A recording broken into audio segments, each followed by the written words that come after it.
ಸಾಂಸ್ಕೃತಿಕ ನಗರಿ ಮೈಸೂರಿನಿಂದ ಕೇವಲ ಕೂಗಳತೆ ದೂರದಲ್ಲಿರುವ ಮಂಡ್ಯ ಜಿಲ್ಲೆಯ ಶ್ರೀರಂಗಪಟ್ಟಣ ತಾಲೂಕಿನ ಪ್ರಸಿದ್ಧ ಕೃಷ್ಣರಾಜಸಾಗರ ಡ್ಯಾಂನಲ್ಲಿ ತೀವ್ರ ಅವ್ಯವಸ್ಥೆ ಆವರಿಸಿಕೊಂಡಿದೆ. ಇದರಿಂದ ಪ್ರವಾಸಿಗರು ಸರ್ಕಾರ ಹಾಗೂ ಆಡಳಿತ ವ್ಯವಸ್ಥೆ ವಿರುದ್ಧ ತಮ್ಮ ಆಕ್ರೋಶ ವ್ಯಕ್ತಪಡಿಸಿದ್ದಾರೆ. ರಾಜ್ಯದ ಪ್ರಮುಖ ಪ್ರವಾಸಿ ತಾಣವಾಗಿರುವ ಕೆಆರ್ಎಸ್ ಡ್ಯಾಂಗೆ ದಿನನಿತ್ಯ ಸಾವಿರಾರು ಮಂದಿ ಭೇಟಿ ನೀಡುತ್ತಿದ್ದು, ಅಗತ್ಯ ಸೌಲಭ್ಯಗಳ ಕೊರತೆಯಿಂದ ಜನರು ತೀವ್ರ ಅಸಮಾಧಾನ ಹೊರಹಾಕುತ್ತಿದ್ದಾರೆ. ಡ್ಯಾಂ ಆವರಣದಲ್ಲಿ ಮೆಟ್ಟಿಲುಗಳು ಕಿತ್ತು ಬೀಳುವ ಸ್ಥಿತಿಯಲ್ಲಿದ್ದು ಅಪಾಯದ ಆತಂಕ ಹೆಚ್ಚಾಗಿದೆ. ಪ್ರವಾಸಿಗರ ಪ್ರಮುಖ ಆಕರ್ಷಣೆ ಇರುವ ಸಂಗೀತಮಯ ನೀರಿನ ಕಾರಂಜಿಗಳು ದುರಸ್ತಿ ಇಲ್ಲದೆ ಕೆಟ್ಟು ನಿಂತಿವೆ. ರಾತ್ರಿಯ ವೇಳೆಯಲ್ಲಿ ಅಗತ್ಯವಿರುವ ವಿದ್ಯುತ್ ವ್ಯವಸ್ಥೆ ಕೂಡ ಸಮರ್ಪಕವಾಗಿಲ್ಲ.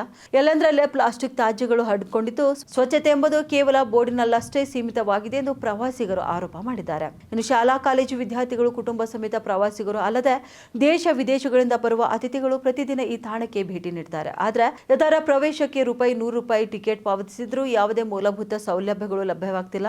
₹100 ಕೊಟ್ಟು ಒಳಗೆ ಪ್ರವೇಶಿಸಿದ್ದೇವೆ, ಆದರೆ ಕುಳಿತುಕೊಳ್ಳಲು ಸರಿಯಾದ ಆಸನಗಳಿಲ್ಲ. ಶೌಚಾಲಯಗಳ ಸ್ಥಿತಿ ದಯನೀಯವಾಗಿದೆ. ಬೆಳಕು, ನೀರು ವ್ಯವಸ್ಥೆ ಕೂಡ ಅವ್ಯವಸ್ಥಿತವಾಗಿದೆ ಎಂದು ಪ್ರವಾಸಿಗರು ಕಿಡಿಕಾರಿದ್ದಾರೆ.